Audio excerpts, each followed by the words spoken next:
Davies ydw i. Fi'n gweithio yn IBERS, sy'n rhan o Prifysgol Aberystwyth. Gweithio ym maes 2 blynedd, ond fi wedi bod yn rhan o Prifysgol ers tua 10. Dwi yn Rheolwr Prosiect. Mae IBERS ei hun yn un o 8 athrofa dros y Prydain i gyd.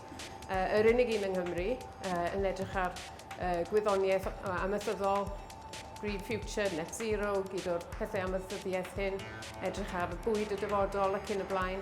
Fi'n defnyddio Gymraeg bob dydd efo bobl fi'n gweithio efo, mae yna lot o Gymraeg yn cael ei ddefnyddio yn IBERS, a dwi hefyd o ran gwyddoniaeth, dyn ni'n delio gyda Llywodraeth Cymru, dyn ni'n delio gyda FEW, NFU, y bobl amaethyddiaeth, ffermwyr, mae cyfieithu a symleiddio gwyddoniaeth i iaith bob dydd yn rhywbeth sydd yn eitha bwysig.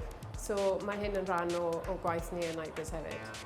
Fi'n meddwl bod Gymraeg yn bwysig iawn o ran cyfieithu a symleiddio y gwaith sy'n ymlaen sydd yn eitha cymhleth. Mae gwyddoniaeth yn ddi-Gymraeg fel ar y mwyaf, ond mae'n neis gallu cyfathrebu gyda bobl tu allan i IBERS, a mae'n estyn mwy o bobl, a mwy o relevancy, mwy o bobl fi'n meddwl wrth bod ti'n gallu cyfathrebu yn Gymraeg ac yn Saesneg, so bwysig iawn.